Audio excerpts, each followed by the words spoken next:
Bismillahirrahmanirrahim. Alhamdulillahirabbil alamin.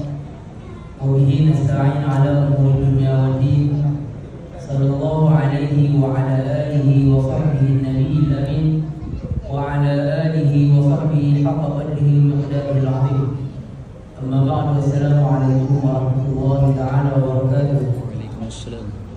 Dimuliakan pengurusi Masjid Al-Mu'min Sadjuli, Ahli Jawatan Kuasa Masjid Al-Mu'min, seterusnya muslim-muslimah yang dirahmati oleh Allah Subhanahu wa ta'ala. Alhamdulillah, pertama dan selamanya marilah kita sama-sama merafakkan setinggi-tinggi kesyukuran kita kepada Allah Subhanahu wa ta'ala. Di antara nikmat yang paling agung dan di antara nikmat yang paling besar disebutkan oleh baginda Nabi sallallahu alaihi wasallam, yaitu nikmat iman dan juga nikmat Islam, yang mana kita hari ini masih lagi boleh bernafas dalam kalimah syahadah la ilaha illallah Muhammadur Rasulullah. Maka itu adalah nikmat yang paling agung dan nikmat yang paling besar, yang mana kalau kita nak mensyukuri nikmat ini, terlebih dahulu untuk kita mensyukuri. Seterusnya nikmat apa? Iman Allah Subhanahu wa ta'ala memuliakan kita semua, masih lagi memberi kesempatan sehingga ke 10 malam yang terakhir. Masih lagi Allah memberikan kesempatan kepada kita dengan nikmat kesihatan. Sampai ke 10 malam yang terakhir Allah bagi lagi kesihatan untuk kita sama-sama berusaha untuk terus meningkatkan lagi ketakwaan kita kepada Allah Subhanahu wa ta'ala, yang mana Allah Subhanahu wa ta'ala telah mengkhususkan bulan Ramadan ini dengan bulan yang sangat mulia. Yang Allah mengkhususkan bulan Ramadan ini bulan untuk kita beribadah kepada Allah. Apa bukti dia? Allah Subhanahu wa ta'ala memberikan track mark Ramadan ini. Allah telah memberikan track mark Ramadan ini apa? Yang diriwayatkan oleh baginda Nabi sallallahu alaihi wasallam, yaitu track mark Ramadan adalah tuftahu abwabul jannah. Ramadan ini track marknya adalah dibukakan pintu syurga seluas-luasnya. Apakah makna di sini yang dibukakan pintu syurga seluas-luasnya? Bermakna Allah Subhanahu wa ta'ala nakkan semua hamba dia yang Islam untuk masuk ke dalam syurga dia. Bila mana kita membuat satu rumah terbuka, bermakna apa? Kita panggil orang tu mai. Jadi bila mana Allah membuatkan pintu syurga dia terbuka, bermakna Allah kata apa? Wahai hamba-hamba aku, masuklah ke dalam syurga. Bagi Nabi sallallahu alaihi wasallam sebuah hadis, wahai orang yang nakkan kebaikan, halumma, datanglah, iaitu masuk ke dalam syurga Allah. Dan wahai orang-orang yang nak melakukan kemaksiatan, wahai orang yang nak melakukan kejahatan, maka berhentilah. Kerana bulan ini bukan bulan untuk kita melakukan kejahatan, bulan ini bukan untuk kita melakukan kemaksiatan, akan tetapi bulan inilah menjadi wasilah perantaraan di antara hamba dan juga Tuhannya. Kalau sebelah bulan dah Tuhan bagi kita masa untuk bermain, sebelah bulan dah Allah dah bagikan kepada kita kelalaian, sebelah bulan Allah melepaskan hamba-Nya iaitu syaitan untuk untuk mengajak kita kepada keburukan. Maka bulan Ramadan, satu bulan penuh Allah tarik hamba dia daripada syaitan untuk memberikan kesempatan kepada hamba-hamba dia manusia untuk terus beriman, untuk terus berbuat kebaikan. Kata Allah Subhanahu wa ta'ala dalam Al-Quran, "Ahsinu, innallaha yuhibbul muhsinin." Maka berbuatlah kebaikan, sesungguhnya Allah cinta kepada orang-orang yang melakukan kebaikan. Jadi alhamdulillah, dua fasa yang telah kita melewati, iaitu fasa pertama yang Nabi sebut dengan fasa mendapatkan rahmat Allah. Maka hari ini yang hadir, cuba bayangkan, cuba renung-renungkan, adakah kita telah mendapat rahmat daripada Allah Subhanahu wa ta'ala? 10 malam yang pertama, fasa yang pertama, adakah kita telah mendapat rahmat daripada Allah Subhanahu wa ta'ala? Macam mana kita nak tahu kita ni mendapat rahmat Allah? Cuba tengok fasa yang pertama kita, macam mana keadaan diri kita. Kita nak tahu kita ni baik, cuba kita tengok adakah kita ini melakukan kebaikan. Kita nak merasa diri kita ni buruk, diri kita ni tak baik, cuba kita tengok kita punya dalam harian kita, adakah kita melakukan kejahatan ataupun kebaikan. Bukan setakat orang, bukan setakat diri kita saja, orang lain pun boleh judge kita bahawasanya kita ni baik ataupun buruk dengan perkara yang kita melakukan. Maka lebih-lebih lagi kita melihat diri kita sendiri. Jadi kita ni tahu kita ni golongan yang mana, baik ke jahat, berhak ke tak untuk mendapatkan Allah punya rahmat. Kalau kita rasa fasa yang pertama kita telah melakukan tarawih, telah melakukan puasa, baca Al-Quran, infak dan sebagainya, baca Al-Quran, maka yakinlah sesungguhnya kita mendapat rahmat daripada Allah. Kenapa kita kena merasa macam itu? Cuma kata Allah Subhanahu wa taala dalam hadis kursi, ana 'inda dhanni 'abdi. Aku berada pada prasangka hamba-hamba aku. Bermakna kalau kita sangka kita telah mendapat rahmat daripada Allah, maka Allah akan berada pada sangkaan kita. Tetapi untuk mendapatkan prasangka tersebut, wajiblah dengan melakukan perbuatan. Orang nakkan duit tapi tidak bekerja, orang nakkan kekayaan tapi tidak usaha, maka itu semuanya hanyalah angan yang sia-sia sahaja. Baik, seterusnya kita masuk ke dalam fasa yang kedua, iaitu fasa untuk mendapatkan pengampunan daripada Allah Subhanahu wa taala. Bagaimana cara untuk kita tahu kita ingin mendapat pengampunan daripada Allah? Cuba tengok dalam fasa yang kedua. Adakah kita telah meminta ampun kepada Allah? Adakah kita telah bertaubat kepada Allah? Adakah kita telah menyesal dengan perbuatan-perbuatan maksiat yang kita lakukan kepada Allah? Kalau tak ada benda ni, macam mana kita nak dapat pengampunan daripada Allah? Sedangkan Nabi SAW sebut dalam hadis, at-taibu minadz dzambi kaman la dzamba lahu. Orang yang bertaubat, orang yang selalu minta ampun kepada Allah daripada dosa dia, kaman la dzamba lahu, seolah-olah orang tak ada dosa. Kita ibu-ibu, ayah-ayah, kalau kita ada periuk belanga yang kita ada masak setiap hari, habis saja kita masak, kita tonyong belakang tadi. Setiap hari kita buat macam tu, apa akan jadi pada kita punya belanga punya bawah tu? Dia akan jadi putih. Tapi kalau kita tak habis guna, kita tak basuh dia, kita tak cuci dia, lama-lama dia akan jadi hitam, yang mana hitam tersebut susah untuk kita keluarkan.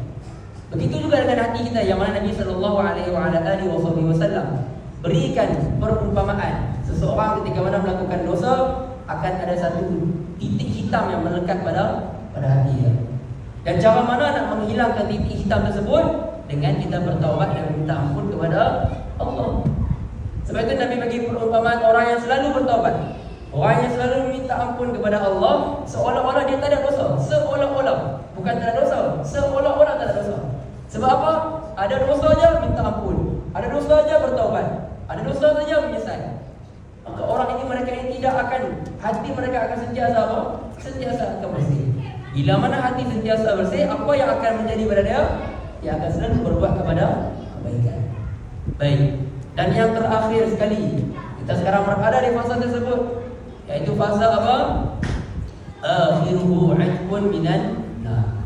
Fasa yang pertama kita dah dapat rahmat Allah, fasa yang kedua kita dah mencari pengampunan Allah, dan fasa yang terakhir yang kita harapkan adalah apa? Kita ini terkeluar ataupun kita ini terbebas daripada apinya neraka Allah Subhanahu wa taala. Allah menyebutkan orang yang ada dosa, dia takkan pernah masuk ke dalam syurga. Sebab itu orang-orang Islam, ketika mana dia meninggal dan dia ada dosa, di mana tempat dia dahulu, akan masuk ke dalam neraka dulu. Tuhan akan cuci dulu, berbersih, baru Tuhan akan masukkan ke dalam syurga. Bermakna orang yang masuk syurga ni bermakna tak ada dosa tak? Kalau kata dia selalu buat dosa tapi dimasukkan syurga, bermakna Allah telah ampunkan dosa dia. Jadi Allah yang menjadikan fasa pertama rahmat Allah. Allah kasih sayang kepada semua. Apa makna rahmat daripada Allah? Sebab apa Nabi SAW sebut apa? Hari pertamanya masuk Ramadan, Allah Subhanahu wa taala akan pandang seluruh amalnya. Apa makna Tuhan pandang? Tuhan pandang dengan rahmat dan kasih sayang. Yang mana Nabi sebut, barang sesiapa yang terkena pandangan daripada Allah, lam yu'adzibhu abadan. Allah tak akan siksa dia selama-lamanya. Kemudian datang pula fasa yang kedua, kita minta ampun kepada Allah. Kalau kita betul-betul bertaubat kepada Allah dengan taubatun nasuha, dosa ni kita tahu, dosa terbahagi kepada dua, dosa kecil dan juga dosa besar. Dosa-dosa kecil ni makruf, Allah akan ampunkan dengan beberapa amalan. Contoh dia apa? Ketika mana kita selalu mengambil wudu, ataupun ketika mana kita mengambil wudu, akan gugur dosa daripada tempat basuhan anggota tersebut. Akan tetapi dosa-dosa besar yang makruf, yang Allah tidak ampunkan kecuali dengan apa? Taubatun nasuha. Yang Allah sebutkan dalam Al-Quran, ya ayyuhallazina amanu tubu ilallahi taubatan nasuha. Allah sebut dalam Al-Quran, wahai orang-orang yang beriman, Bertaubatlah kamu kepada Allah dengan taubat nasuha. Taubat nasuha ni apa? Taubat nasuha ni yang mana? Yang pertama, kita menyesal dengan dosa kita buat. Yang kedua, kita berazam untuk tidak kembali kepada maksiat tersebut. Dan yang ketiga, untuk kita berjanji tak akan kembali dan melakukan dosa tersebut. Ini baru betul taubat nasuha. Kalau orang ni bertaubat, esok buat lain, taubat balik, esok buat lain, ini bukan taubat nasuha. Nah, baik. Jadi fasa yang terakhir untuk kita mendapatkan pelepasan daripada api nerakanya Allah Subhanahu wa taala. Kemudian Allah muliakan kita lagi dengan apa? Yang terakhir, dengan dalam fasa yang terakhir ni, dalam kita mencari pembebasan daripada api neraka, Allah muliakan kepada kita dengan hadirnya malam Lailatul Qadar. Yang mana Lailatul Qadar yang Allah sebutkan dalam Al-Quran. Tuan-tuan dan puan, kalau kita tengok dalam Al-Quran, hebatnya Al-Quran ketika mana ada, kalau orang yang belajar bahasa Arab, ketika mana dalam Al-Quran ada perkataan yang macam ni. Kalau kita tengok dalam Al-Quran surah Al-Qadar, inna anzalnahu fi lailatul qadr wa ma adraka ma lailatul qadr. Kalau tengok dalam Al-Quran ada istilah wa ma adraka ma lailatul qadri, mestilah jawapan dia ataupun ayat selepas dia Tuhan nak menceritakan tentang sesuatu yang luar biasa. Contoh dia, sama ada benda tu baik ataupun buruk.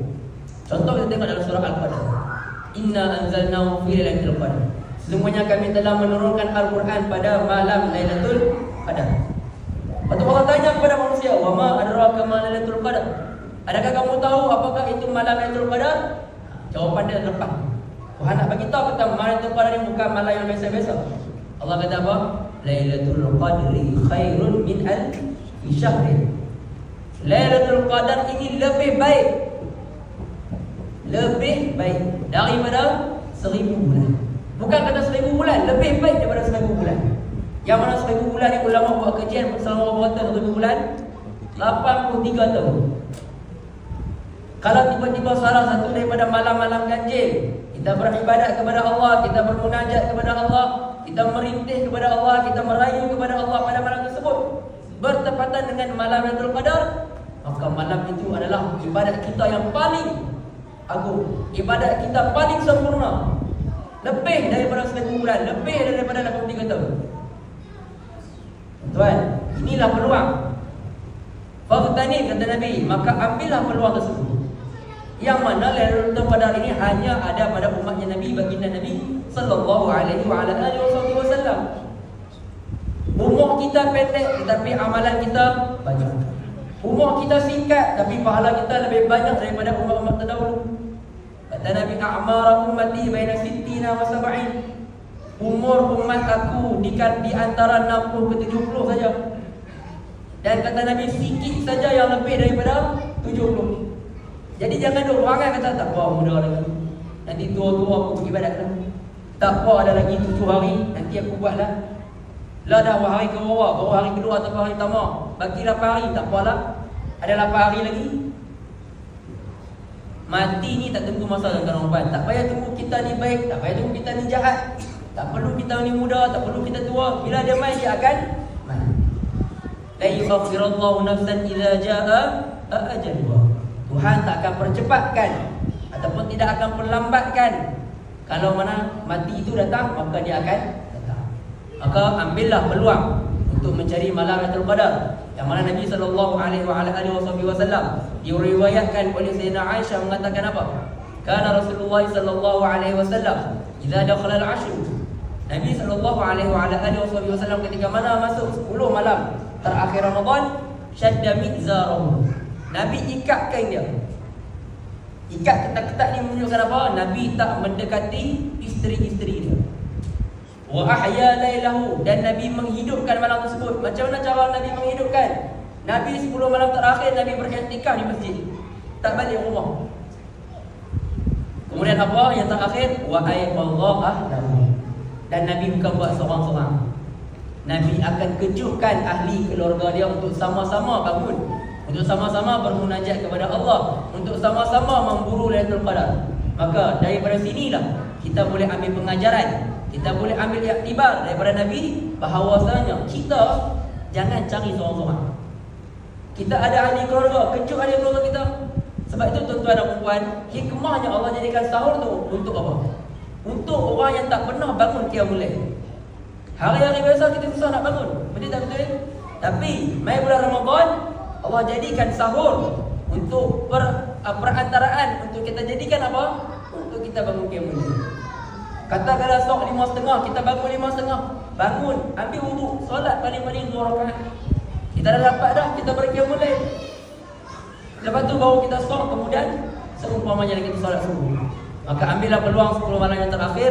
Moga-moga Allah Subhanahu Wa Taala menerima amalan kita yang mana 20 hari telah berlalu. Moga-moga Allah terima amalan puasa kita, amalan baca Al-Quran, amalan berzikir kepada Allah. Dan moga Allah Subhanahu Wa Taala jadikan kita semua yang hadir pada hari ini di antara orang-orang yang ketika mana kita berdoa, Allahumma ja'alna minal ladzina yastami'una qawla fayattabi'una ahsana.